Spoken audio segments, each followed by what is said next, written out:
Doing. Awesome. So I assume those books behind you, they're just for show. They're all just They're all cardboard. they're all just for show. Actually, most of those. I'm actually sitting at Carol's desk right now, but they're kind of semi-organized. Her desk is nursing and legal. The rest of this is philosophy, religion, medicine, and God knows what all else. And then the other room that you can't see back there very well, that's all art. And then there are 2 more floors of books as well. 3 of which I have read. So it's good. But Moby Dick is one of them. So I've got you beat on that. Yes, you're ahead of me by 30 pages. I gave up 30 pages out for reasons I'd love to try to explain, but I don't know if they'd really ever be sufficient.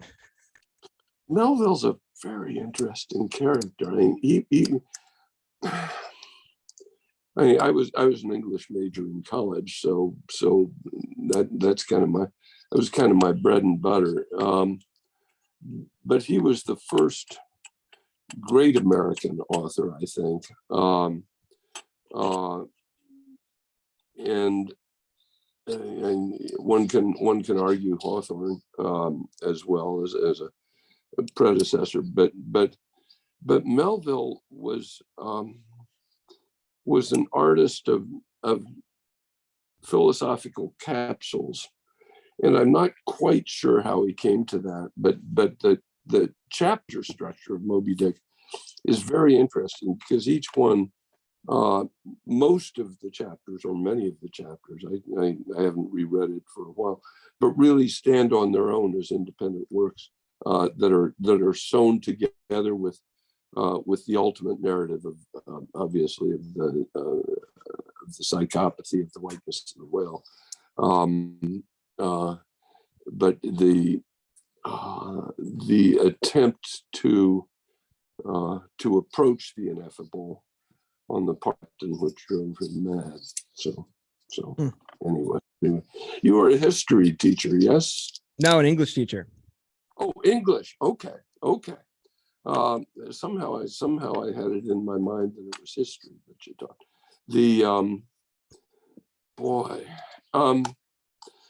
What is your student population? That's a great question. It's shifted. So I'm an English teacher by trade, and then I've shifted more and more into sort of like a special education space or like a student support capacity. Originally through way of being a reading specialist.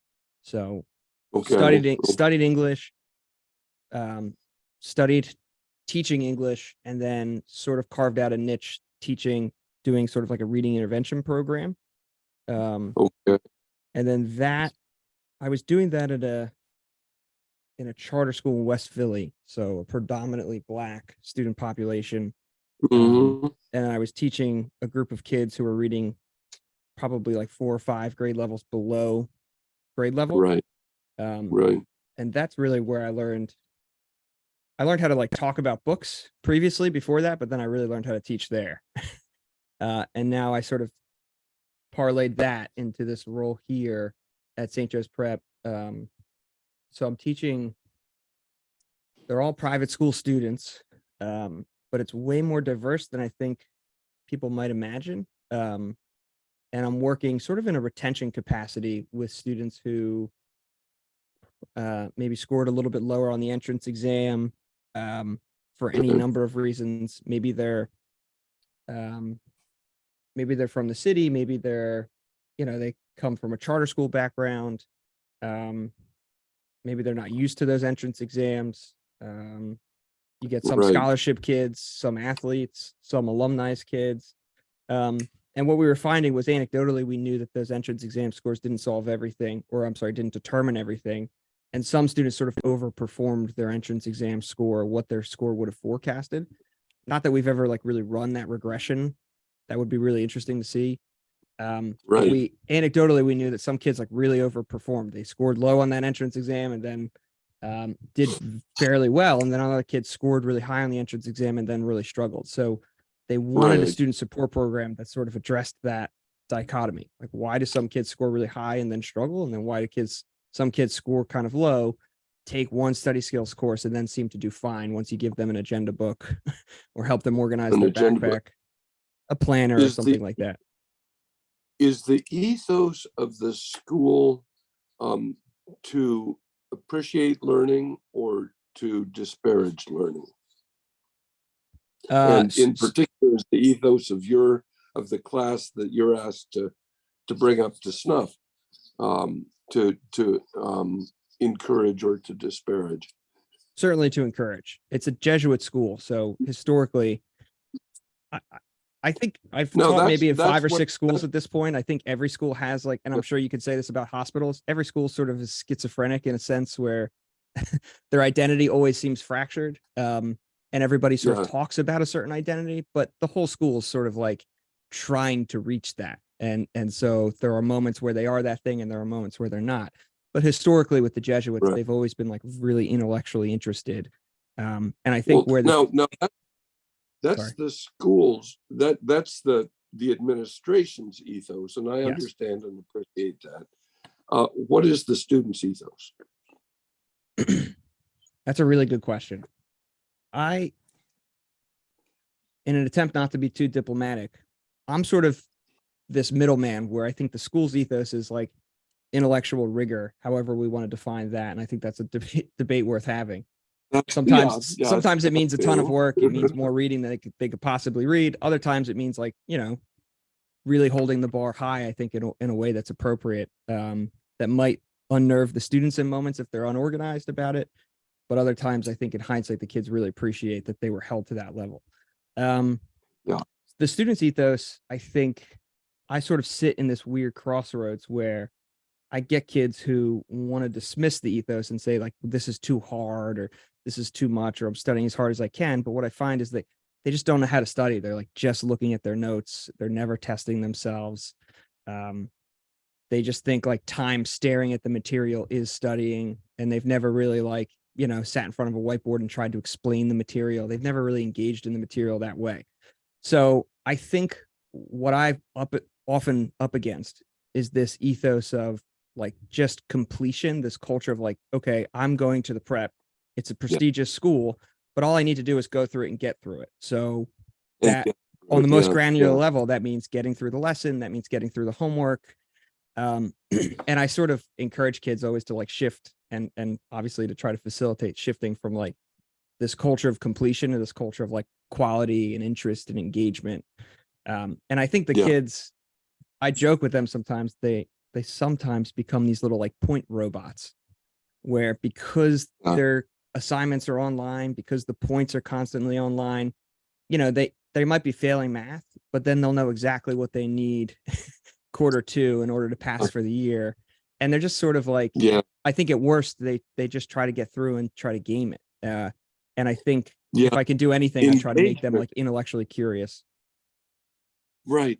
Engagement is such a hard thing. And to get them to buy into their education is such a hard thing. When I was a puppy in college, my junior year, I guess, I worked for the ABC program at Amherst, A Better Chance, which took kids who were going to be going to prep school the next year, but who were coming from underserved communities. And I was the room tutor for 4 students. Each 4 students had a room tutor, as well as the classes that went all day long. And one of the things that I'm most proud of in some ways, and it could work, it could cut either direction, but after the first week or so, they all started to kibitz at each other, and they all started to put each other down about, well, he doesn't know how to do math, he doesn't know how to do English, he doesn't know how to do history. Each of the 4 students, interestingly, and the process of how to get the students of how the students were sorted out into those groups is perhaps a very different process and perhaps chance. But each of the 4 students had a couple of amazing strengths and a couple of astonishing weaknesses. And they were beating on each other for each other's weaknesses to try to climb up over each other. And finally, I just said, you know what? There's a rule I've got. I'm here to tutor you guys at night to help you get through your school. I'm happy to do that. That's my job. I want to do it. But I'm not going to teach you guys anything unless none of the 4 of you know how to do it. If none of you know the answer, I'm happy to tell you the answer because I'm pretty well educated. I sort of know. But you can't even ask me the question until you have asked the other 3. And it was almost like a light bulb came on for them. And they became best friends, and they busted their ass, and they all worked, and they reached out to help each other. And the question, and you used the word 3 or 4 times when you were talking, the word engagement. And so the question is, how do you engage kids? How do you, and part of it is to give them to mirror, and I've done some little bit of reading on this, but part of it is to find something that mirrors their experience, because you can't engage with something that you haven't got the foggiest notion of. I'm not very good at quantum mechanics, I have to admit. That's just not my thing. And so you got to find something that the kids can sink into, and that often means, according to bunches of educators, often means culturally appropriate, not just reading level appropriate. You can give them a stretch for reading level if it's culturally appropriate, because they'll say, "Oh boy, look at how good that is," then, and bring them up. But so often, and that's why I asked about the school ethos and the student ethos. Often those don't match very well, and I'm aware of students, getting lost. It just often happens, and how they fall by the wayside and give up, and how you convince them, don't give up just because this thing is hard. It's there's a difference between stupidity and ignorance. Ignorance is fine. Ignorance means you got something left to learn. Sure. And that's great. Stupid means that you can't learn. Difficult means that you're learning something complex. And if you can initiate that buy-in with kids, then you've got the handle, because they've got their enthusiasm, and if a monkey needs to solve a problem, it'll invent a tool to solve it with. And it's the same with people. If there's something that we want to do, we'll find a way to do it. But it's inciting that want. There's a one of the great old memes is, if you want to teach a man how to sail, teach him to love the sea. That may even be at Melville. I don't think so, but because once you get that engagement, then the rest of it is simple. It may take 1 try, or it may take 10 tries, but it goes from there.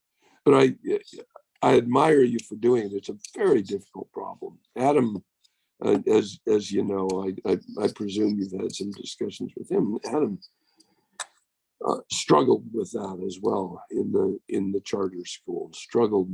Struggled with engagement on kids who hadn't eaten breakfast or dinner for weeks, and with kids who lost a friend on the block, the last week, to gunshots. And, I mean, to be able to somehow get somebody like that to engage is an astonishingly difficult problem. I'm interested in what other insights you might have, how you do that. Sorry, I'm pausing myself occasionally to cough. Me too. I don't know if my insights are going to come in any form other than questions. But so I have two threads I want to pull on. The one is this idea of, if you have a problem, you're going to create a tool in order to solve that problem. If you have a problem you want to solve. That's right. I think what's interesting is sometimes the problem that the royal we pose to kids is an incentive structure of, that sort of culture of completion that I alluded to earlier, where it's like, what is the problem that most kids are posed with is not necessarily becoming intellectually curious or loving to see, as you sort of said, but which I love, by the way. How to pass the class. And that's and they do create tools, right? They'll do the bare minimum to sort of jump through that hoop, or the bare minimum might not be fair, but they will point their critical functions towards solving that problem of jumping through the hoop, not necessarily loving to see or engaging in the material or asking good questions. Right. So that's my first, I guess that's my first insight, is that I think if I would encourage educators maybe coming into the field, or those who have been there, really anybody, is like, think about that C question of like, how do you get kids to love the C? And I do think that the cheapest answer to that I can imagine is, and perhaps it's cheap, I'm not sure, is I think that students are really imitative in nature. There's all sorts of really interesting theorists, from Piaget to Vygotsky to Montessori, who obsess over the power of imitation in the classroom. And it would be really interesting to maybe think about like mirror neurons and like even that innate capacity to imitate.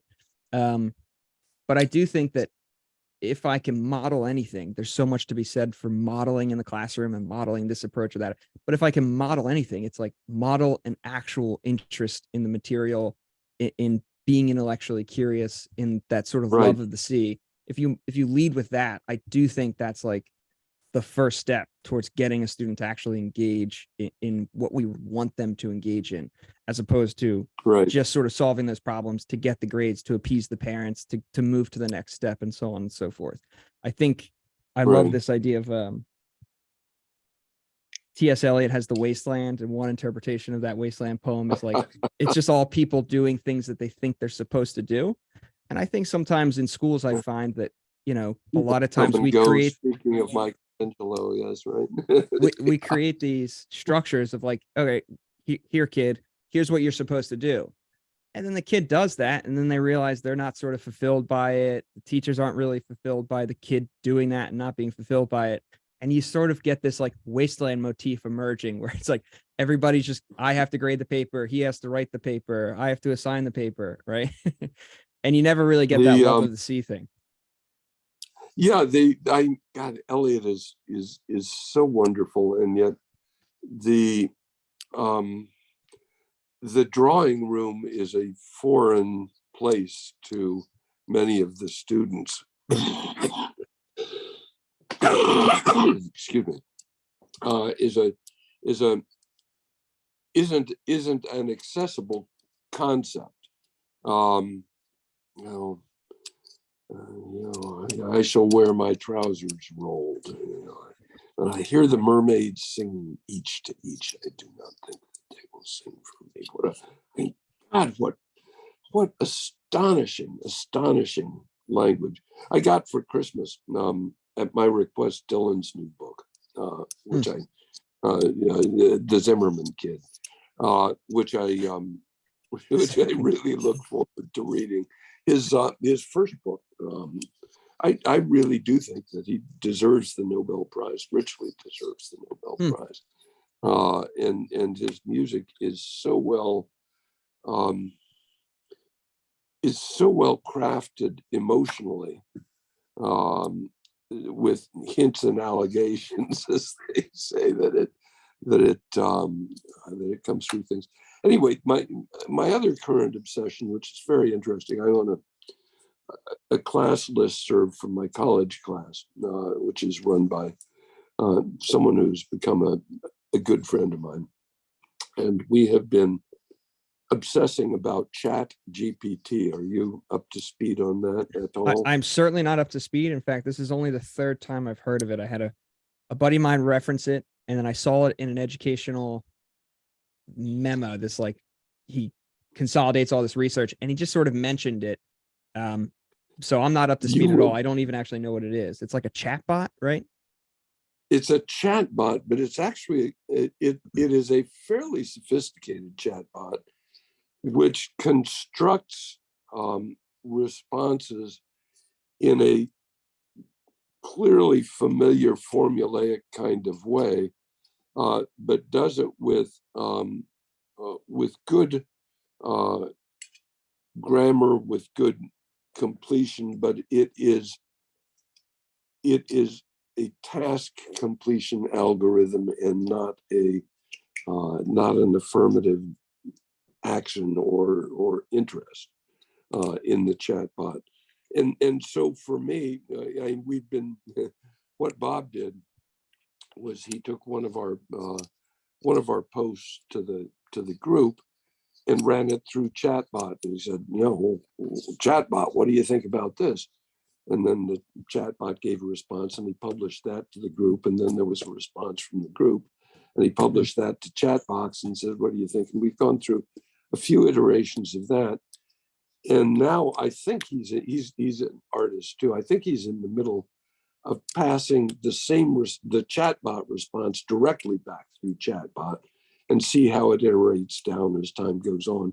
And I suspect that it will iterate to absolute entropy, to absolute nothingness, meaninglessness, because it doesn't have any intent behind it. It doesn't have a love of the sea, if you will.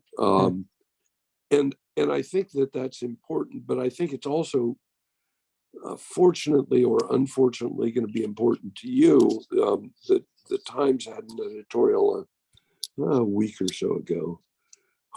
I think it's going to be important to you because you are going to start getting papers that are minimally modified chatbot output, and learning to recognize it and learning to perceive both its strength. Its strength is, it's kind of a wrong word because I disparage it so much, but its utility and its disutilities are important. Its strength is what it does. It has a vast data set that it has analyzed, and so the responses come back on the one hand, on the other hand, and therefore, that's the 3-paragraph SAT algorithm, that is teachable to get kids into good schools. Unfortunately or fortunately, but it will. The recommendation that came out of this, one of the things that came out of it, and it might have been an essay in the Atlantic too. Damned if I remember. Anyway, was that the solution to it may be oral exams. It's very interesting, and inciting real conversation. A classroom in some ways ought to be structured mayhem, rather than talking at kids. What do you think he meant by that, or she meant by that, or they meant by that? For God's sakes, now I'm not politically correct, unfortunately or fortunately. But I think that's going to be a problem and an opportunity to test real knowledge and the ability not just to disgorge information, to vomit up information, but to process information. Because without testing the processing, the disgorging has become too easy now. Chatbot is good enough that the pure disgorging of information has become too easy, I think, in some ways. So I think that will be a challenge of yours going forward. And my, you probably know that my daughter's, my eldest daughter's husband is a gallerist in the city, and he is doing stuff with computer generated art as well, and working on that. And some of it is lurid and overdone and silly. Some of it is interesting. At its best, I think it suggests interesting ideas for more complex work. At its worst, it's just purely derivative in a way that even Picasso would be ashamed of. Picasso said, good artists borrow, great artists steal, which Right. is a great line. But so how to engage interest is always the question. How to engage and how to sustain interest, because once they've kindled properly, once they really get started, you just let them run and let them explain their fascinations to you, and do things, and it works. It's pretty generalizable through most fields, it seems to me. I mean, it was part of teaching residents as well, how to do it, watching and encouraging the discoveries on things. Anyway. There's no shortage of things to pick up there. The concern the chat, what is it, GPT? Chat GPT, I think. Yeah. Concerning the chat GPT thing, I think we've been fooling ourselves. I think that the onset of this new technology is a great forcing function for us to reconsider things that I think are probably long overdue. We're kidding ourselves if they aren't already using technology in a way to outsource thinking, which is really what we want to promote. And I more and more, especially with this chat GPT thing, and you alluded to this with the sort of oral exam suggestion, I'm all about sort of limiting the variables. If I want to know what a student knows, I have them stand in front of me and stand in front of the class. And there might be the argument of like, there's the variable of nerves and the pressure. Okay, fine. Put him in a room by himself with me in front of a whiteboard, make the student comfortable, and then have him explain what he knows. And I think if you need to do that on scale, then it looks like just a old school in-class essay and a piece of paper and a pen or a pencil, and no technology. So I think a lot of times I'm talking to teachers of like, well, what do you want the student to know or be able to do? And how do you know that they know that thing or that they can do that thing? And I think a lot of times teachers look to homework as being a reinforcement. And I often say it's only the most academically mature and intellectually mature students who are actually going to get what they need to get out of homework. They don't view it as practice. The majority of kids don't view it as practice practice to test themselves, and they don't know to sort of do it with minimal notes and only use notes as needed and to simulate the test environment. They don't use it that way. They see it as something that needs to get done. And if it's only being graded for completion, then they're just going to put ink on the page, with the exception of a few very, very rare students who are motivated to actually get the practice that's intended out of that thing. So I'm all for sort of oral exam or the graded debate. I do these Socratic seminars in class all the time. And you said, classes should be like organized chaos. In my English class, I stole this from a colleague of mine in my graduate program, but she has 2 kids, and she told this story about, there's a lot of debate now that I've told the story a few times, whether or not it's apple juice or water, but the idea is the same.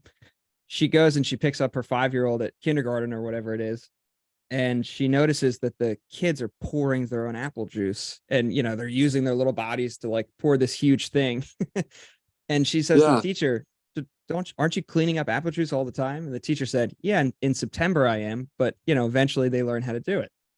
And I sort of tell the kids, like, look, these are the rules of the Socratic seminar. Nobody raises their hands, nobody talks over each other. If you do accidentally talk over somebody, then you should like use deference and defer to them. If you are going to speak, you should speak directly to what was said last. You should talk to people by name and that kind of thing. So I just try to like incentivize, good debate and conversation. But at Right. first, there's like a lot of spilled apple juice, and it's kids like being nervous, being rude to each other, cutting each other off, one kid dominating the conversation. And I just keep doing it and give them some space for feedback and debrief at the end. But slowly but surely, but by May or June, it's like a well-oiled machine, and the debates are great. And even, by December, the debates are really, really good in that class. So I agree. I think that I love the organized chaos idea.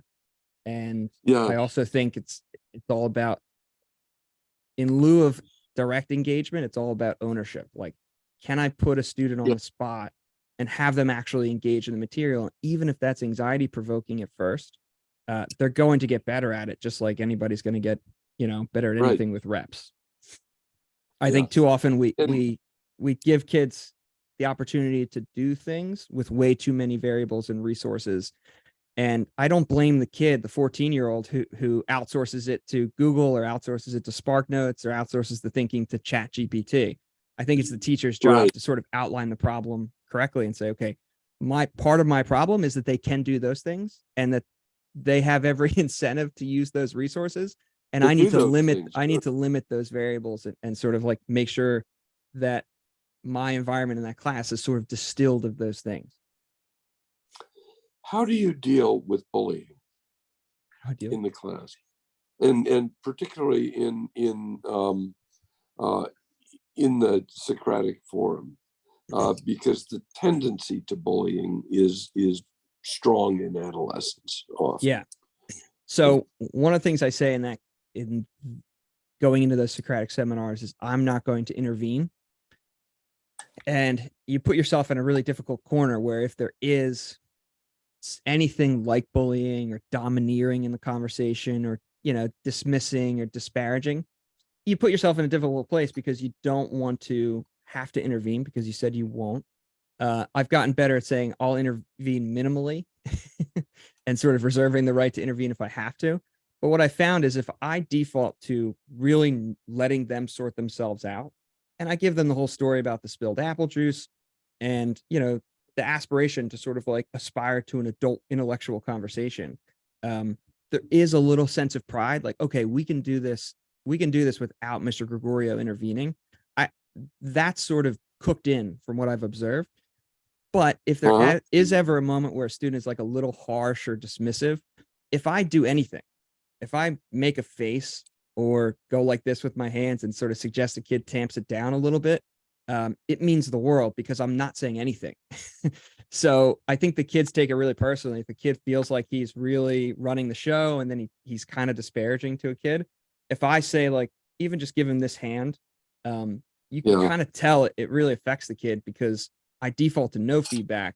And if the kid requires some feedback, he's kind of like, oh shoot, like I've transgressed something. I've really over the bounds. That's interesting. And I think socially, if you're at a dinner party and you say something, and you see that its effect was negative on someone's face, like the correct response is that we're sort of informed socially. So I think there's a corrective function there. You're like, oh shoot, like I made that person feel the way I didn't intend, or I thought I was going to say something smart, but I ended up saying something that was actually, disparaging, or whatever the word might be. I think sometimes that's my function. If the kid who is the recipient of the harsh thing, if he doesn't show that on his face in a way that's corrective, then I'm sort of like the face of the room, and I'm like, yeah, that was a little harsh. And the Greek chord. that's exactly right. That's exactly right. Yeah. Interesting. the dinner party comparison is very interesting to me on that. In some ways, it's all about socialization, but socialization in the right way. And we have been, as a society, I think, dissocialized so much recently politically in ways that are harmful to society, harmful to the environment, harmful to the harmful to the world, and how to carve out a space that allows for a localized correction that can then act as a seed for social correction is an interesting question. It's all about, one could argue that it's all about being woke, and I actually like that word, but that's a whole different argument. But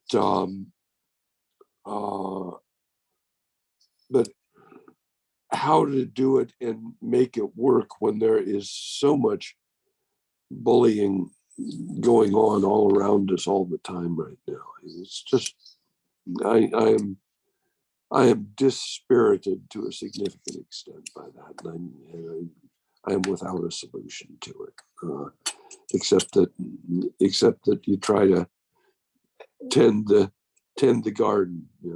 Think, act locally, think globally.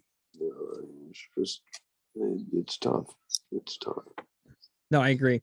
On rare occasion, after one of those Socratic seminars, I've had to say, the bell rings, everybody's sort of shuffling out, and I'll say, "Hey, Tommy, can I see you for a second?"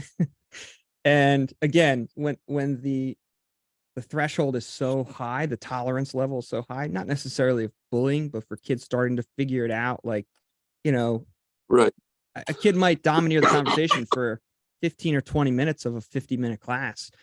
And I really want the kids to navigate that space, because I want you to figure out, all right, sure, we're talking about Oedipus, but we're also learning how to deal with it. A kid who's going to just try to steal the show or talk too much. And I want that for the kids who are going to be reserved. And I also want that for the kid who's going to talk too much, or not treat his classmates well, or whatever you want to say. On rare occasion, I've had to sort of say, "Tommy, hey, let me see you for a second." And it's hilarious when your bar is, I'm not going to say anything, and at the end of the class, I'm going to call the kid over. I've had the kid come over to me and be like, "I know, I'm so sorry, I got caught up." Right? And I'm like, "Okay, cool. Like, what are you going to do for next time?" And he's like, I got nervous. I wasn't going to get my points. And I didn't prepare a lot. So I'm going to prepare a little bit more, so I'm more confident. It's like, great. That's awesome. Yeah. Very interesting. What grade levels do you teach now? That English class is junior, so 11th grade. And then I teach a freshman study skills course. And then I work with 9 through 12 in sort of an academic support capacity. But in the classroom, I'm looking at freshmen and juniors. Okay. Yeah, I perfectly approve of teaching Oedipus, but that is not a trivial early undertaking for me. Well, I was going to ask you earlier, you said you emphasized the importance of like cultural relevance. And I was interested, how do you sort of define cultural relevance? And obviously in my case, we're talking about an English classroom, but you could probably scale that out. How do you think about cultural relevance? That's a good question to ask, but in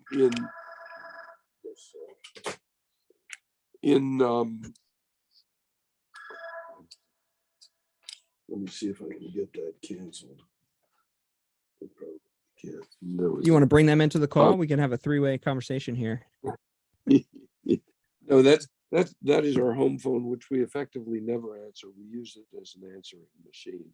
And if somebody actually has to get through to us, once every couple of weeks, I check the messages. And for an emergency, a hurricane, when the phones are out, when the cell phone towers are down, then I'll use them. Cultural relevance in terms of one can argue that one does not have to be a one-legged, one-eyed pirate to write about one-legged, one-eyed pirates. But if teaching Ralph Ellison to minority classes, teaching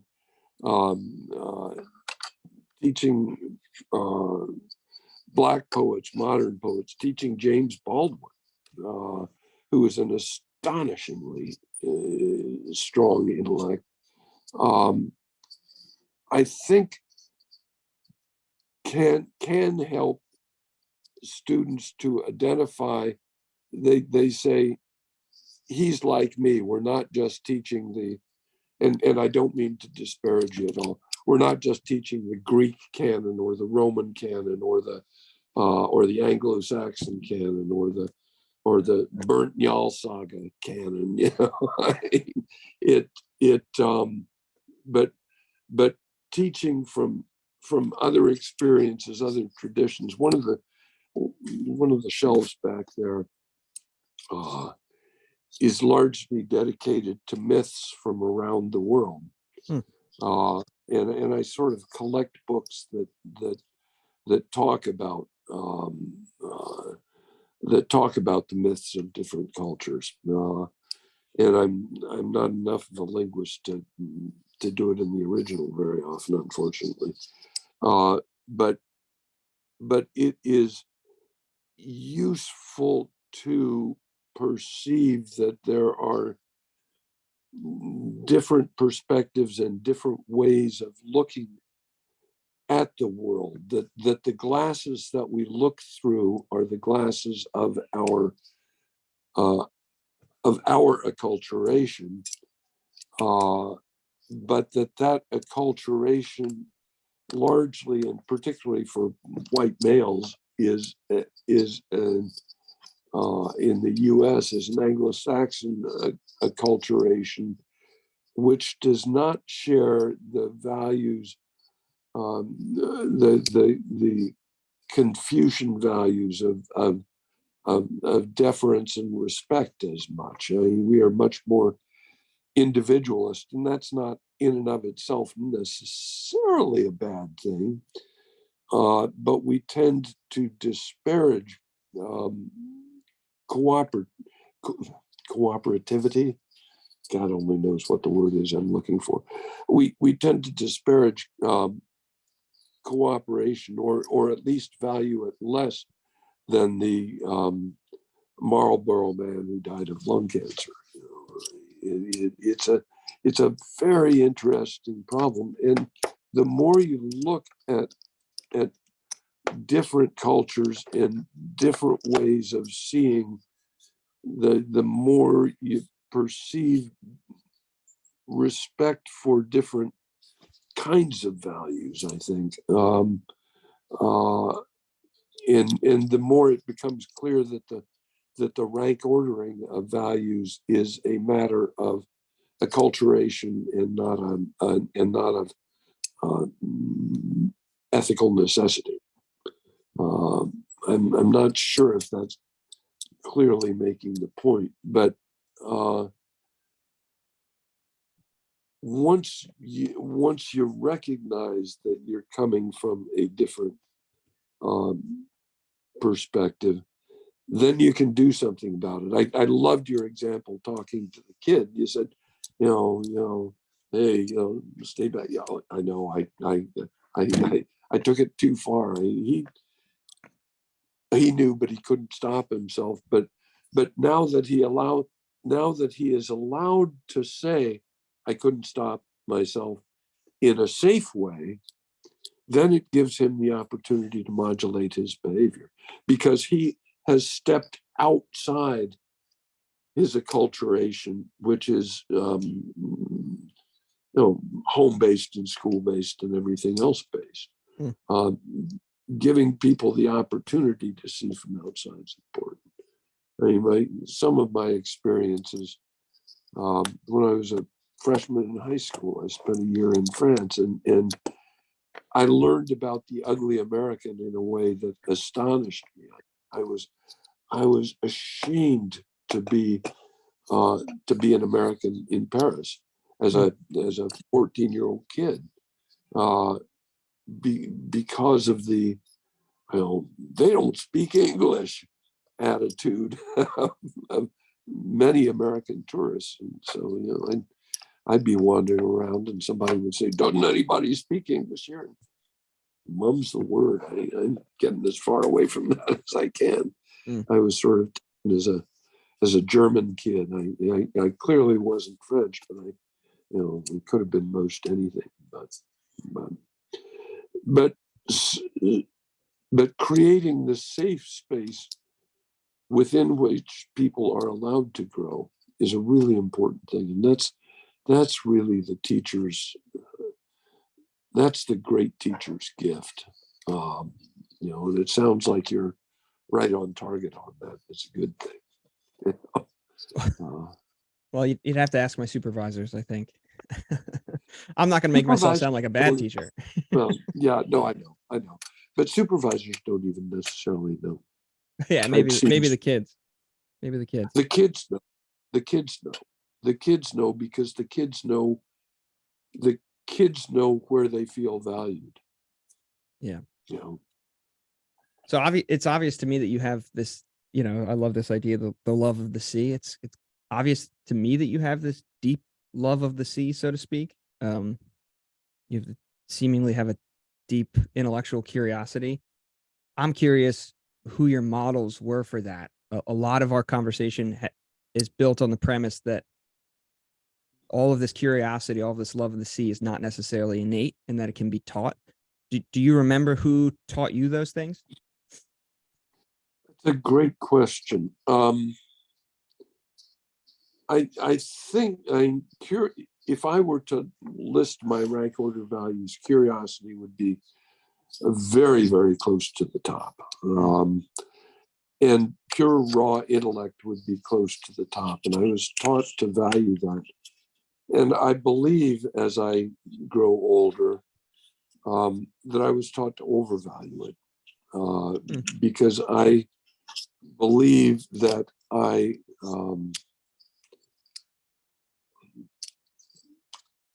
believe that my IQ is disproportionately out of frame compared to my EQ. And I more and more value those who value compassion over intellect or precision. Although I do that from a proudly and deliberately precise sort of way, which is a weird paradox. I think I learned it from my father, who in some ways was a very bright guy, and he had always been bullied when he was a kid. He was a little guy when he was a kid, he used to say. And so he learned it he learned to overcome things with his mind rather than with his body, and instilled that in many ways upon us. But that's a confrontative style that is not necessarily that is far from the most useful style often. It's far from the most effective style often. And effective can be both a bad word in that it's inherently transactional, but it can also be a good word in that if you want to achieve a goal, then being effective just means getting to the goal in the end. And if the goal is just a sterile intellectual precision operating on nothing of significance, then you're left in a Jobian pile of dung. And so it's a hard question, and I like it. It's the one that I'm trying to work around. I'm trying. one of the things I said after I retired from neurosurgery, people said, well, what are you going to do now? I said, I'm going to try to learn to become human. uh, I had learned to be tough. I had learned to be incisive. I had learned to be, I had learned where the buck stopped, and it was always with me. And I don't disparage that. But it also left me bereft of some kinds of interaction, which I regret. Lily has taught me a lot about that, by the way. She and John, and even your incisive questions are all teach that. You have a different way of core values, and if you were to line up your 20 values, pure intellect or pure curiosity would be high, I'm sure, but it probably wouldn't be at the top. Where would you put them? How would you rank order your? Sorry, 1 second. Yeah. I want to recommend a book, but I have to. Sorry if I was out of the microphone there. I want to worry. recommend a book, but it's a really difficult book to recommend because of the title. The title is so suggestive. So I don't mean anything disparaging when I recommend a book called An Emotional Education. It's okay. It's by this philosopher named Alan de Botton. I could probably get you a copy of this, by the way. And I used to think it was called it's called An Emotional Education. The School of Life and Emotional Education. It's by Alan de Botton. And I don't even know if I could possibly give a good introduction to the whole book, but there's this one chapter that I was thinking about when you were talking about strengths and weaknesses. And he says in the essay or in that chapter that we're often taught to think about our strengths as things that we want to strengthen and our weaknesses as things that we have to reckon with. And he talks about the pros and cons to that attitude. You can compensate for your weaknesses in ways, like after you retire, you can say, okay, I'm going to shift towards those things that maybe I was neglecting, or maybe I didn't get to, however you want to frame it. But he offers another way of looking at your strengths and weaknesses, which I think could be a bit of a way out, but I don't necessarily see it that way. He argues that your strengths are your weaknesses. And the easiest way I can can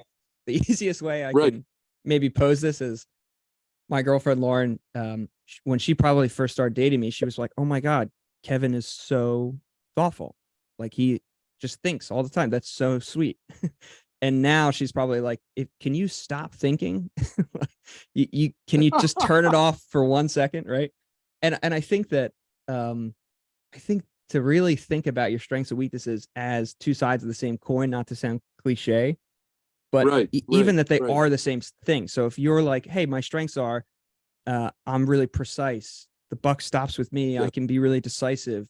I can think in, 60-40 decisions. If it's a 60% chance, I'm going to go with that, even if I'm neglecting the 40.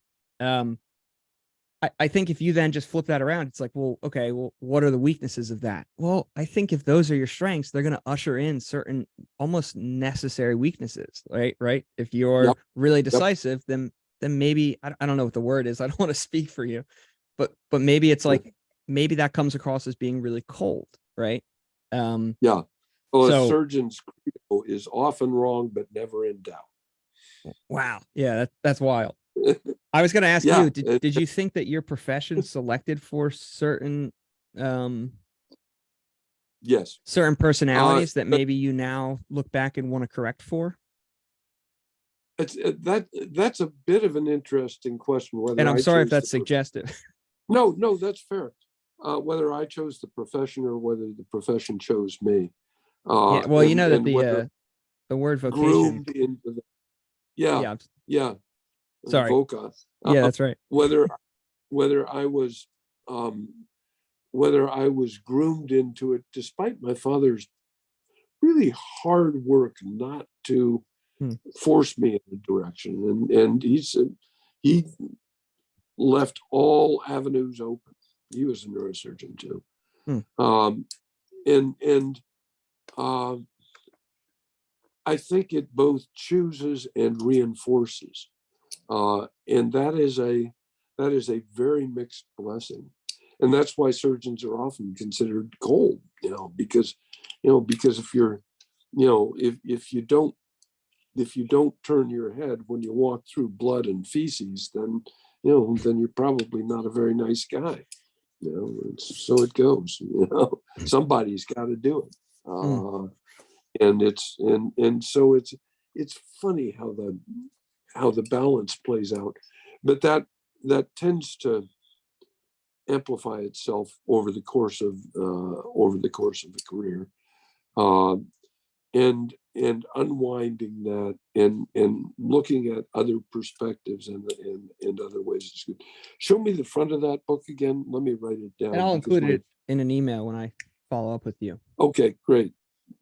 It's called The School of Life and Emotional Education, by Alan DeBotton.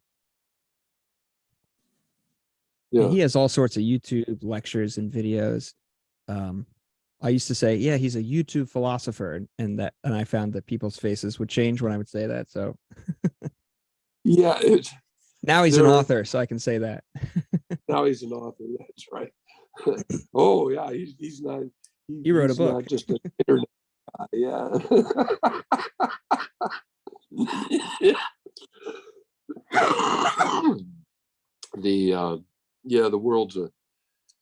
The world's a funny place. The hypothesis that I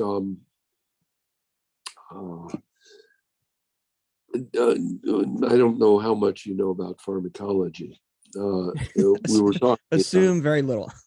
I was talking to Lily earlier today about the concept of erasure, and how different members of society or groups in society are ignored, forgotten, not adversely regarded, but simply not regarded as groups, and so their contributions are not celebrated as part of the flow of the contributions to society as a whole. Well, this is a long introduction to a fairly short story, and that is, do you know who invented digitalis? Do I know who invented, what was the word? Digitalis, heart medicine. You may. Yeah, I don't even know. I don't even know what digitalis is, so I don't know who. Heart medication. I think the guy's name was Dr. Robert Fletcher. Well, turns out that he was a fancy Savile Row or whatever London physician who was known as a heart specialist. And back in those days, being a heart specialist meant that you treated dropsy or congestive heart failure by bloodletting. You get rid of some blood, and that way you get rid of the evil humors, and it's a bad thing. Sure. And he started to notice that a bunch of his patients seemed to be getting better on their own. And he scratched his head and looked around and asked the patients, and they said, oh yeah, we go to this Wiccan woman, who gives us foxglove leaf, which is where digitalis is derived from. So they went to this witch lady who gave them foxglove leaf, who cured their congestive heart failure, and he took credit for it. Oh, not, and that's to my mind, the point of the story. Not the Wiccan woman, not the folk knowledge, which is often the real knowledge, the core knowledge, or the origin of the knowledge, but the packaged knowledge of the fancy physician. And so trying to discriminate what is truly of value versus what is snake oil, because there are lots of snake oil salesmen around too. And by the way, snake venom's are used in some cures as well nowadays. But it's kind of a whole different story. It's a question of isolating things out and understanding what it is that you're dealing with. But the original observations are often buried deep in the culture, and that's why I like myths as well. Is I think that myths are those distilled observations with multiple shrouds of hagiography laid over them often. Anyway. Huh. Can I, well, I want to ask you a really leading question, but I might save it. Are you good on time right now, by the way? I'm good on time. Yeah. Okay. Yeah. What was my question before I got distracted by the idea of my other one? Neurosurgery. I'm at a loss now.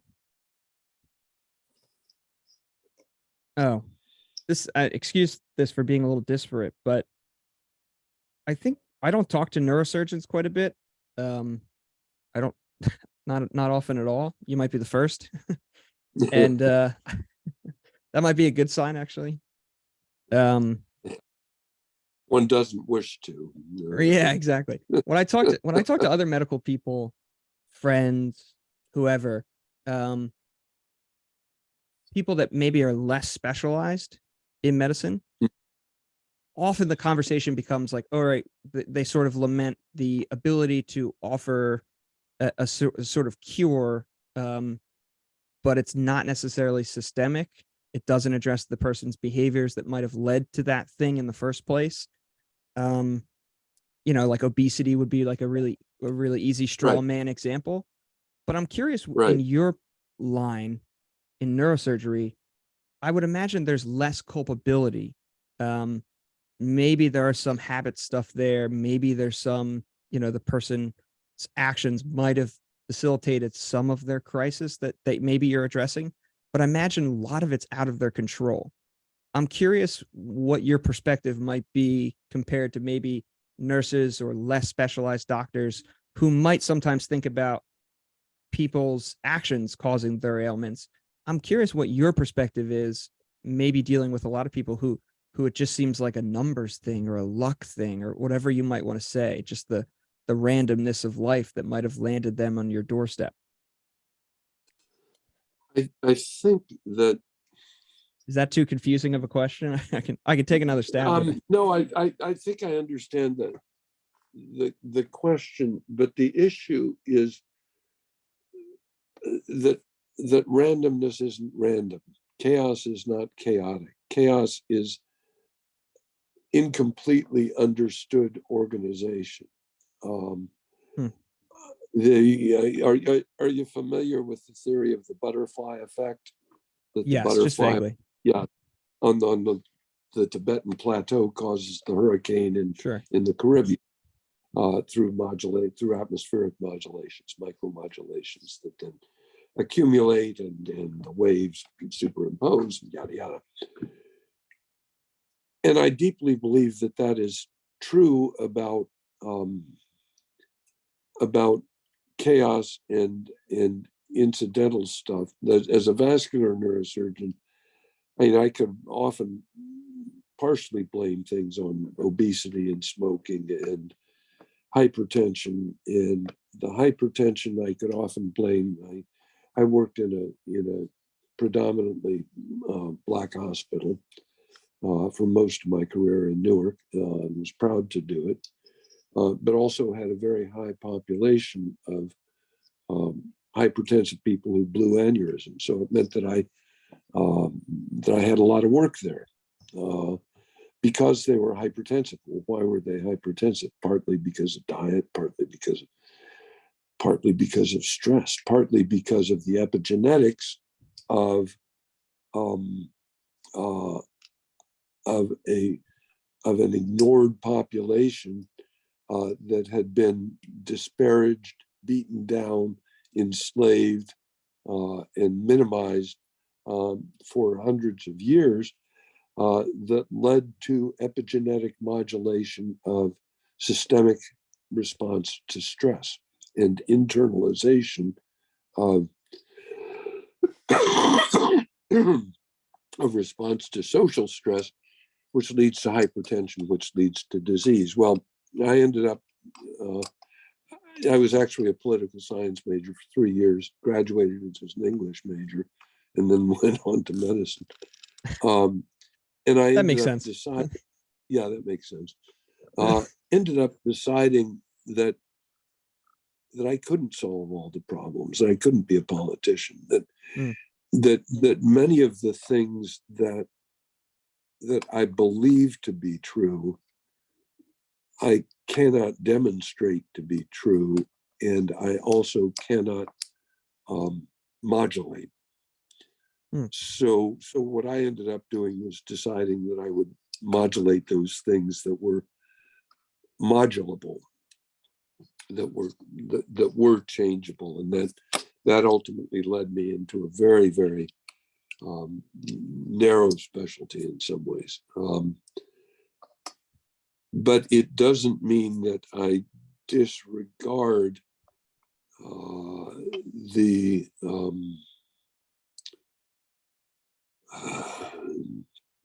Reagan's term was the shining city on a hill, although I'm not a Reaganite. But it doesn't mean that I disregard the social elements of all of it. One of the interesting things about neurosurgery, it seems to me, and this may or may not be true, but it's the thing that always interested me, and what I used to say when people ask me why, I used to say, well, it gives me the best spectator seat on consciousness that I can think of. And consciousness sort of writ large, including social interaction and relationships and all of that. And it is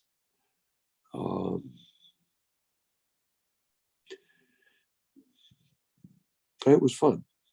It was fun. Do other people get the same thing? If I wasn't a neurosurgeon, what would I have done? I'd have probably been either, I worked my way through graduate school as a photographer for a while. And I might have been a software engineer. Wouldn't surprise me, or I might have been a hardware engineer. Interesting. Both of those intrigued me sufficiently that I could probably happily have ended up there. I would have probably been some kind of an engineer because I am sufficiently asocial because of my upbringing that I would have ended up in a relatively non-public facing field in some ways. Does that make sense? Yeah. Again, the strength is the weakness. The weakness is the strength. It's that's so interesting. Yeah, you probably don't even need to read the book. I think you get it. It took me a few chapters to understand it.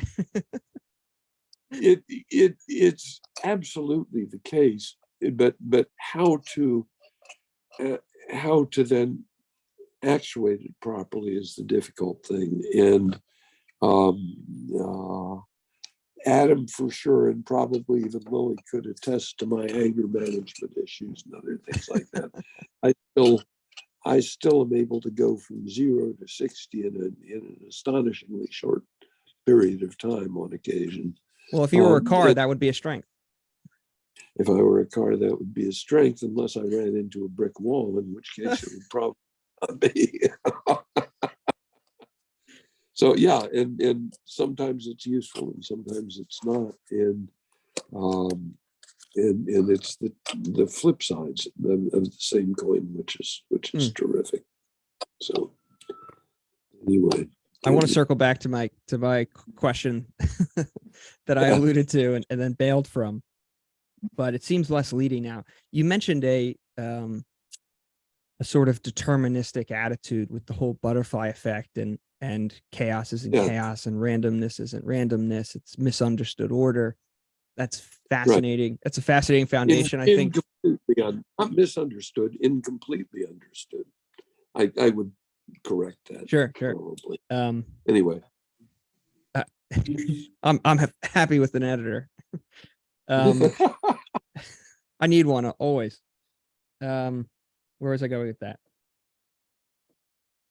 Those suggestions towards determinism are an interesting foundation maybe for this next question, and maybe they would render it not useful asking, but it seems you've made enough references to myth and folk wisdom for me to wonder.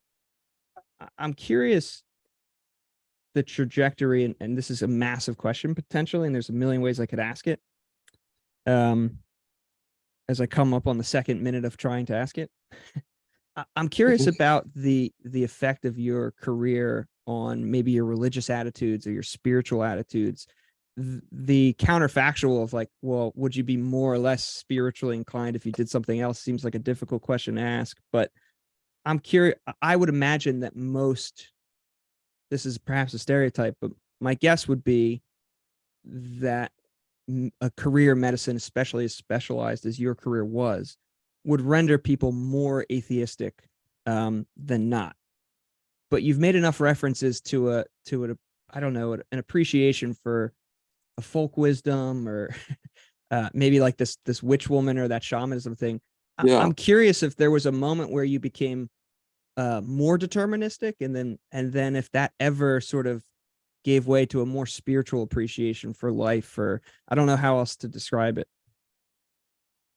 One of the first times, and you'll forgive me for that not really being a question. No, I understand the question. One of the first times I saw God was when a physiology professor explained the renal, the kidney countercurrent multiplier effect in the modulation of electrolyte balance.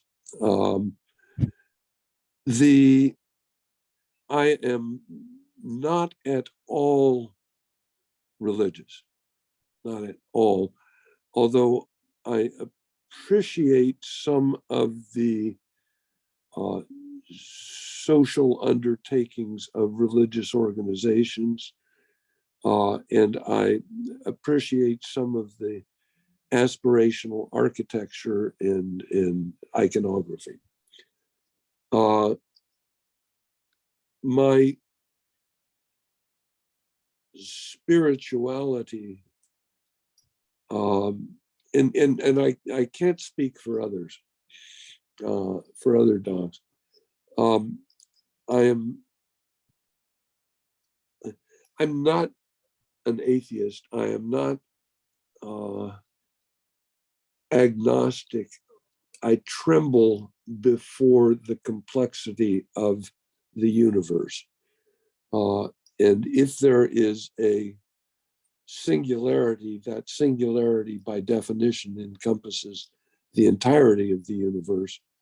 And that complexity is so far beyond our understanding that for me to presume that I can put words or constraints on it is the most idolatrous and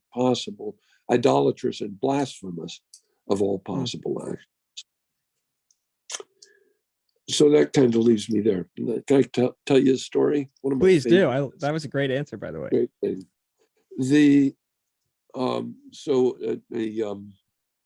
A Sufi holy man is standing on top of a hill speaking to a genie, we would call them. And they're just chatting, passing the time of day. And the jinn says, "Oh, look down there in the valley." And in the valley, walking out of the house, is a young man proudly leading the cow that he's going to take to market and to sell, that will bring him and his widowed mother great wealth. And he leaves his shack and they hug, and he walks around the hill, the young man. And the jinn looks down and strikes the mother dead. And the Sufi master, a great master, to be able to even confront a jinn in person, says, what have you done? You made me lose all faith. What a terrible thing. And the jinn says, wait. And a couple minutes later, running around from the hill, or running back around the hill in the direction that the sun had disappeared, are a couple of villagers who have come to tell the mother that their son has been beset by bandits and killed, and that she was left destitute and alone. And the jinn looks at the Sufi master and says, God is great. God is generous. Now, to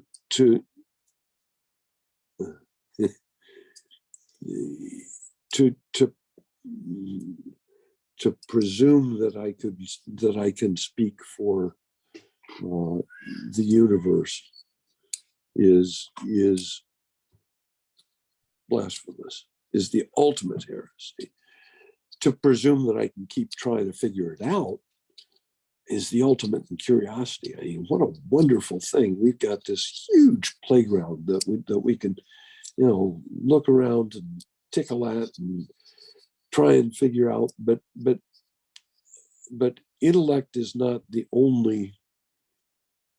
Intellect too is just a tool, is not the only tool. And I think for too long, not for too long, but to too great an extent during my life, I bowed down to the shibboleth of pure intellect, in a Kantian sort of way.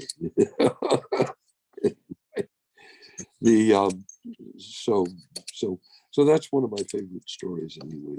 And it reminds me it tries to remind me to be humble when it comes up on things, in my understanding of what's good and what's not good. So there's I'm inclined to say there seems to be a bit of the Book of Job in that story, but I wonder if it's the other way around. I wonder if that have you read Answer to Job by Jung? Yes, yeah. I have, but not a long time, and I remember that being my interpretation, or sort of inheriting that interpretation for a while. But then I remember at some point it moved aside to René Girard's interpretation of the Book of Job. I find that I like that a little bit better, but I can't remember all the arguments of Jung. Girard, I don't know. I don't think. Tell me more. René Girard, you'll find him fascinating as a fellow polymath. He started out as a history major. He was a Frenchman, started as a history major, and then came to the United States to study history, but then found as a Frenchman that he was teaching French and then teaching French literature, and he was teaching some of the great books, and he was kind of learning them new for the first time, and maybe just a chapter ahead of his class or his students. And he thought it would be really interesting to think about how what these books have in common, as opposed to thinking about what they have different from one another, how they're different. And he stumbled into this observation that a lot of the great books are interested in what he started to describe as the mimetic complex, where characters are imitating each other, but beyond imitating each other, they're imitating their desire for certain things.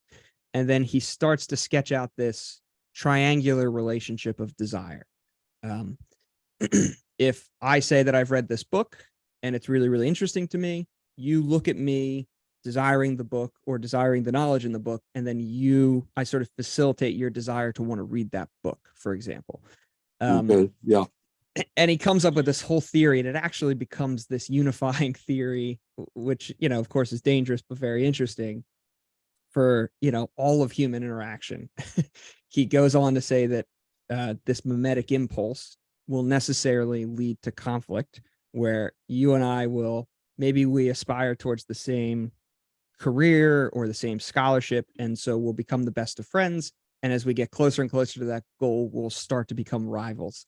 And he kind of goes from there. He proposes at some point that if that were the case, then the whole world would sort of be ensconced in conflict, and the only way to deliver us from that was to find some mechanism, some release valve. And he argues that release valve was the human propensity towards scapegoating.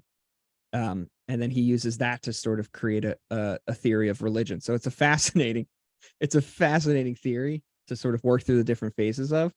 But I find that he talks, he does an essay on the book of Job, which is very, very interesting. And he reminded me that Job was actually a leader, and that he describes the crowd, or like the population of the populace, as being sort of like a desert storm.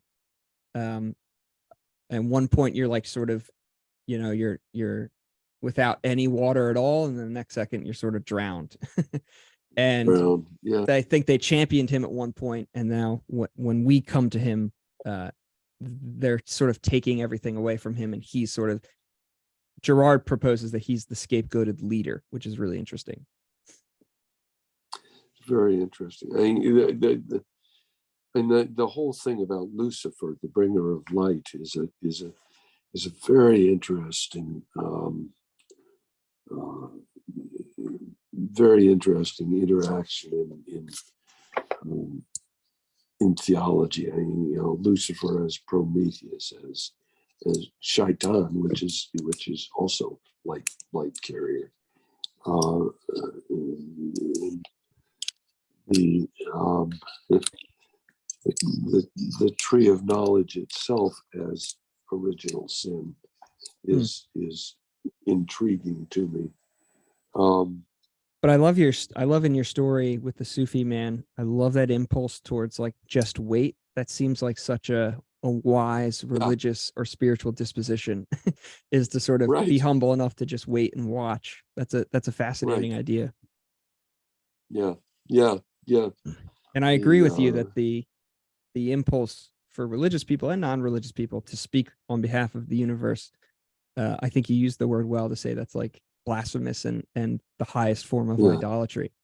I'm really curious. I know that I sometimes like to ask if people think that all religions are sort of borrowing from the same well water, but if you'll permit me to get a little, well, if you'll permit me to sort of run with that a little bit. Do you, in lieu of certain, I've heard it said before that as formal religions fall out of favor, they're being replaced with other religious attitudes, be it a religious attitude towards politics or a religious attitude towards fitness or whatever you want to say. Do you think it's possible that to sort of, I mean, you made the joke earlier, to sort of bend the knee at the altar of the intellect. Do you think it's possible to treat science as a religion, or to have a religious disposition towards science? And if so, is it possible that being another religion is also drawing at the same well water? Call it an all at the mystery of the universe, or whatever you want. It is certainly possible for science to be idolatrous, and there's a whole lot of that goes on. There is a lot of medicine that is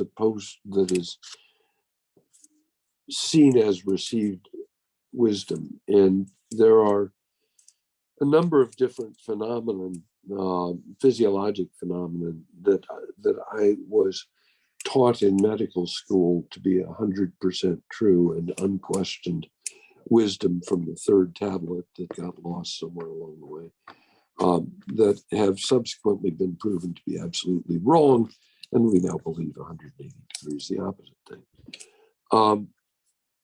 I think that the attitude of open curiosity is the best of science is the best of spirituality, is the best of almost anything. But I think that a fellow who used to be who ended up as Archbishop of Southern Ohio in the Episcopal Church was a close family friend and a wonderful man. And he used to talk about the distinction between prophet and priest. And one of his favorite expressions was Christ would have puked. You know? And the distinction between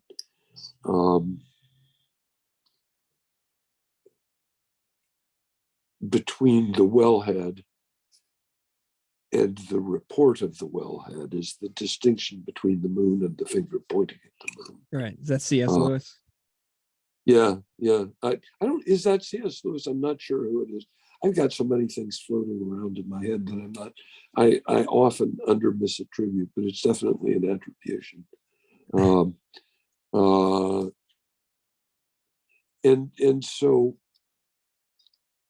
is it possible for that which is generally considered to be science to be idolatrous, is the question. And just like the Tao that can be spoken is not the real Tao, right. The science can be spoken is not the real science.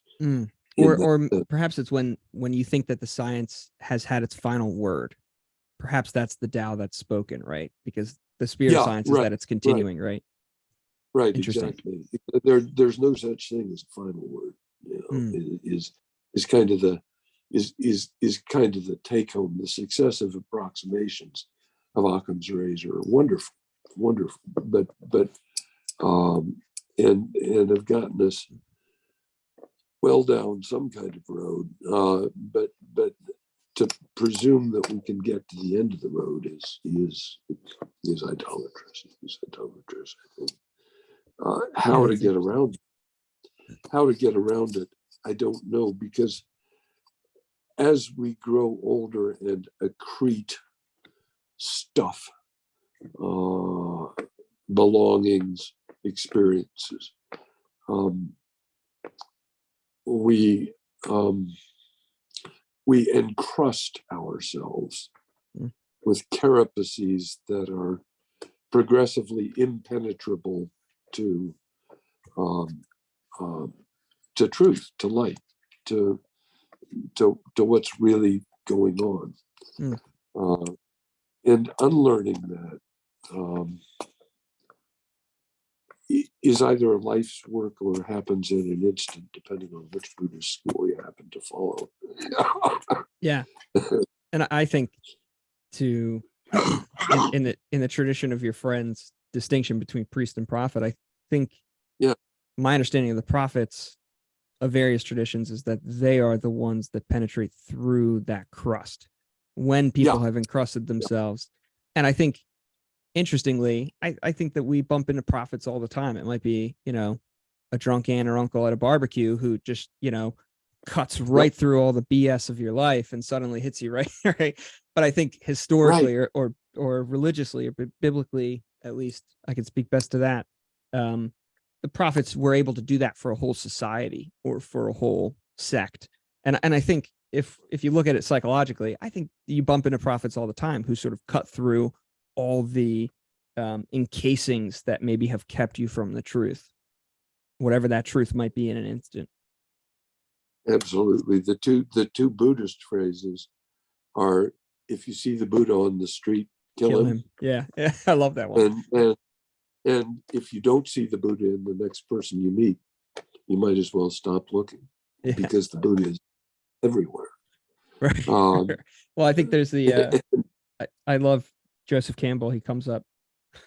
Oh, he's wonderful. My girlfriend jokes that I think we have a bet that Joseph Campbell will be mentioned in every single podcast episode I do, which I think she's right so far. Excellent. Good. Good. Keep up. And I said, if you really want to be a safe bet, it's either Campbell or Gerard are going to come up. But and so far we're 2 for 2 here. But Campbell has a story about the boy going to some Buddhist monk and saying, well, do I have Buddha consciousness? And he's like, if everything has Buddha consciousness, if the rocks, if the stones, the birds, everybody, then do I. And I might be messing up the story, but the monk sort of thinks about it for a second, and he says, you're right, everything does have Buddha consciousness, but you do not. And the kid says, well, why don't I? And and I forget what the punchline is, but he's like, because it's something like, because the kid is sort of fixated on himself, he doesn't realize that he's part of the whole thing, right? He's sort of thinking of himself as a separate entity. I'll have to go back and remember what the punchline is next time I want to tell that story. He has hidden himself from the Buddha consciousness. Yeah. And that's a very, very interesting problem. And it's almost irreducible. There's another Buddhist story about a fella who has been meditating for years and years, and finally achieves Buddha consciousness and says, I've got it, and turns into a cockroach. and another story about a novice who leaves his master to go be a mendicant priest, and spends a few decades away and comes back and says, Master, look. And he walks across the river and walks back on top of the water. And the master says, you spent 20 years learning to do something which I could have paid a ferryman a penny to do for me. So I love all those stories. And all of them illuminate different aspects of the lack of humility, of the presumptuousness as being a major intrusion on learning. Well, let me add this one to your deck of Buddhist stories. There's a story that Joseph Campbell tells about. He was at Sarah Lawrence, as you may well know, for years, and at one point he went. I'd be really curious to know which school he went to, but he took the subway down and he visited some prep school, and he visited a all boys prep school, and it was like a religious studies class, and they were doing comparative religions, and somebody invited him in to come talk about Buddhism and Buddha consciousness, and he sort of thought that he has these prep school boys in front of him, and he's like, how can I convey this message to them? And he says, okay, well, look up, there's all these lights in the room. He says, if one of the lights goes out, nobody's going to say, oh, well, we really did like that bulb, and there was no other bulb like that. The foreman comes, he unscrews the light, he screws in the other one. and he sort of says, the Western disposition is sort of an obsession with each of the bulbs, but the Eastern disposition is that the bulbs are a vehicle for the light. And he says, when I look down in the room, I don't see bulbs, I see heads. And he said, the Western disposition is an obsession with the vehicle. But the Eastern disposition is, what is that vehicle the vehicle of? And he's like, it's consciousness, right? And he proposes, and I sort of am inclined to agree, perhaps because I'm just enamored with the man, but he proposes that myths were sort of meant to facilitate, among other things, this jumping at some point in your life from an identification with the vehicle to an identification with the light or with the consciousness. And I think, to bring up Eliot again, there's this incredible poem, I forget what it's called, but he sort of talks about the phases of man, or the phases of a person, being that of the lunar phases. And at the beginning of your life, you're sort of like total darkness, you're this unformed thing, and then people start, you get a name, you get a family, you get all these things. The first book you read is the first book that was handed to you, but slowly this like individuality starts to come, and that's like the cresting moon. And the in the middle of your life, or at some point in your life, who knows when, perhaps it's different for everyone, you're sort of like this fully actualized person, God willing. And he says, that the thing that a lot of people miss is they hold on to that, and then that starts to recede, and then there's a crisis as they start to, who knows what the word is, regress a little bit. He said in the Eastern tradition, the idea would be like at the fullness of your life. You can almost imagine, I forget what that's called, maybe the equinox, where the sun and the moon at a certain moment are opposite each other in the sky, and they're Right. the exact same size. He's like, to jump from that lunar identification, that of the vehicle, to the solar identification of that of the light, right? That's sort of like the goal of the Buddhist disposition, if that wasn't too rambling. But I love the idea of the lights in the vehicles. And that's very nice. Yeah. And it's not, I mean, the Western perspective, the U.S. perspective is almost the zenith of that individuated perspective, of the hyper individuated perspective, which is unrealistic. I mean, most of Europe is more blended East and West, and the East and the indigenous peoples here are very much similar. The traditions. I don't know much about South American mythic traditions, but the indigenous tribes and their perspectives about relatedness and are all very similar. It seems to me, and it's one. I don't quite know what it is that I'm still trying to learn, but I'm trying very hard to learn it. Have you read? That's got to be worth something. Yeah, I think so. I hope so. Have you read The White Goddess? No, I've never heard of it. No. I'm putting it down. The White Goddess. Now, yeah. It. Hold on. Let me see if I can find it. Give me 5 secs.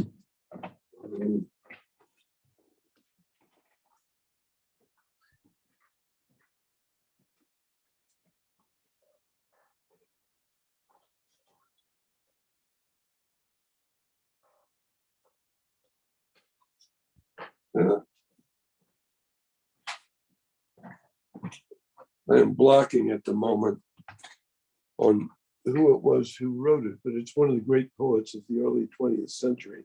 And speaking of the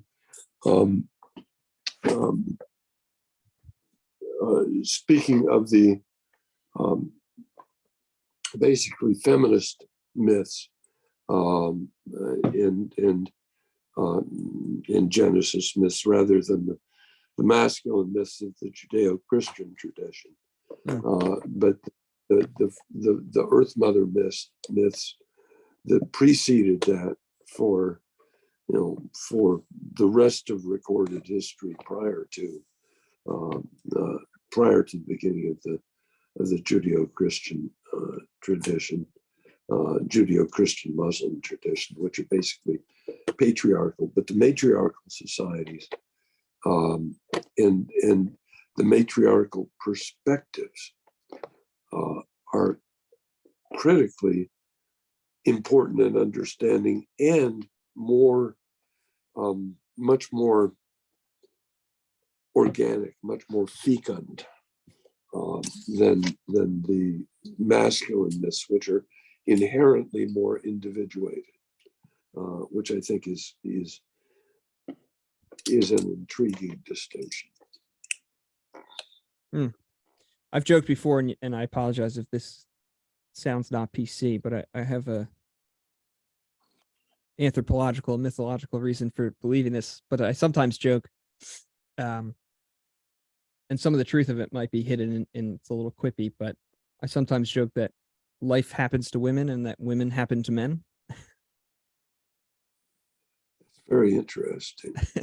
I think if you, I'm sort of aware of the time, so I don't want to go on too long, but I think if you think about how the difference in how women come to sexual maturity and how men come to sexual maturity, for example, I think that I stealing some of this from Campbell, but Campbell, I think, has said before that, like, throughout history, a young girl could be sitting there and then suddenly she becomes a woman. It just happens to her. And of course, we can have like Yeah. a very hearty debate about like what it means to be a woman, and but biologically, that process just happens to her. Yeah. And it's sort of like it's not a particularly joyous occasion, and it ushers in all sorts of like responsibilities and obligations and things that they have to think about and consider. And if you compare that to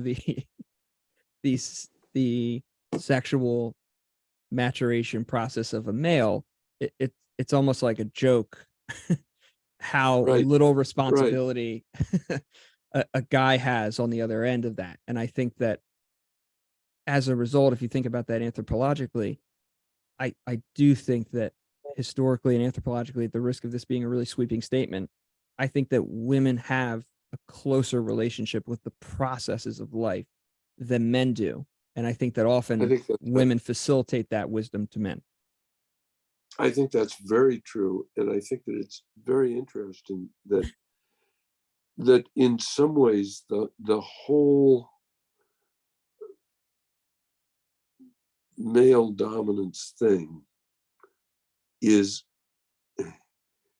the cowardice of men, looking, the cowardice of men afraid of losing the feminine. Some of that is the feminine equivalent of gay panic. Some of that is just the fear of being cut off from the generative. But if you think about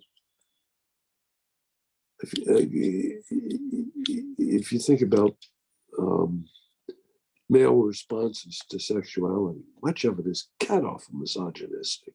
I mean, deliberately and aggressively misogynistic, sadistic.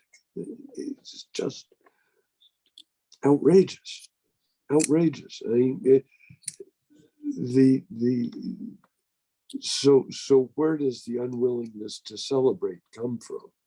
And I think that the unwillingness to celebrate that we often see comes from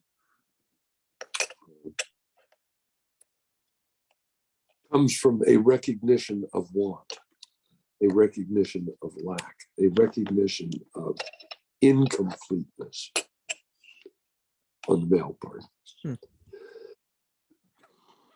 The White Goddess is Robert Graves, by the way. He was another poet. I just looked that up while I was there. I didn't see the book over there, Charlie. But it's a dense read, but it is very good and historically and very well footnoted. So it's a worthy book. Yeah, I think that so the question is, are we now done with the masculine age and heading into the feminine? And is part of our society's frantic disruptiveness right now a recognition of or a concern about that loss? Or is this just as it has always been? And I think it's probably a combination of both, but I think that we are sort of coming to the end of a great cycle of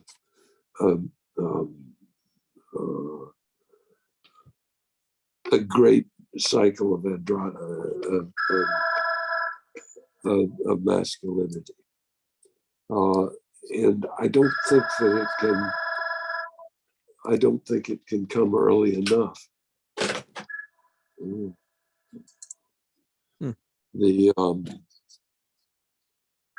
I think we need to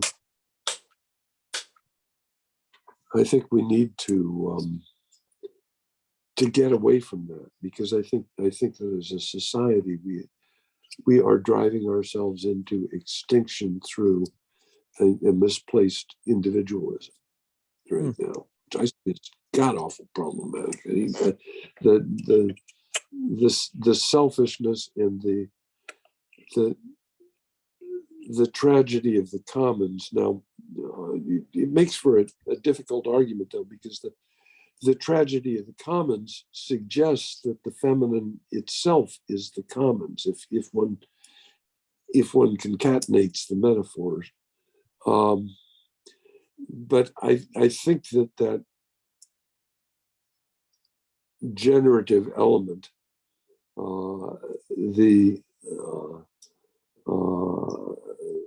that the fecundity of the commons is something that we have for far too long taken individualistic advantage of. There's a tragedy of the commons. There's another wonderful phrase. So God and who was the Greek guy who made the statue that My Fair Lady is based on? I don't know. Anyway, I don't remember at the moment. Anyway, so there's this Greek guy who thinks he's a pretty hot shit sculptor, and God says, "Oh yeah, that's really nice. You got some good work there." And he said, "I'm better than you." And the God says, "Oh yeah." And the guy says, "Yeah, you want to have a contest?" And Ill-advised. God says, "Okay. You make a statue, I'll make a statue." They both make statues. God's statue is magnificent. The artist's statue is magnificent too. The artist says, "You see, mine is better than yours." And God says, "Who gave you the clay?" Yeah. And if I have a perspective on God, that is the perspective I have on God, I think. It's a profound agnosticism and just wonder at the complex dance of the universe. And it's just, I can get lost in beatific wonder at almost a moment's notice now when I just think about biochemistry, when I think about society, when I think about genetics, when I think about almost anything. There's almost nothing that isn't sufficiently complex to lose me in wonder because of my ignorance, which I hope to maintain. Well, I have a 12 o'clock call. So I do have to sign off. I couldn't think of a better place to end than your than your opinions on the beatific wonder of the world. And I can't tell you how thankful I am for your deep and apparent love of the sea, so to speak. And if nothing else, I'm thankful for that phrase. So thank you for that. Yeah, what a wonderful conversation. I look forward to meeting you in person. And I can't tell you how Lily has brought light into this house as well, which is just a wonderful thing. And I look forward to meeting your whole family in person. I'm tearing up at the end. Thank you very much. Yeah. She will love to hear this. I think she's texting me right now. Excellent. Good. She's probably saying that I have to come down because the grandkids may be just about downstairs. So is she down? Is Lily there? Is Lily over? Yeah, she's still here. Yesterday was Carol's birthday, and we were going to have a birthday party, except that Sarah, Pat, myself, and briefly Carol, the girls, and Elizabeth were all more or less sick, and we're all more or less better. So today we are going to have the beef Wellington that we were going to have yesterday. And then I think Lily and Adam are driving down later tonight or tomorrow morning. So we'll go celebrate. Tell Carol I said happy birthday, and I look forward to meeting you all hopefully in the near future. Absolutely, will do. Have a great one. Take care. Bye-bye. Thank you. Bye-bye.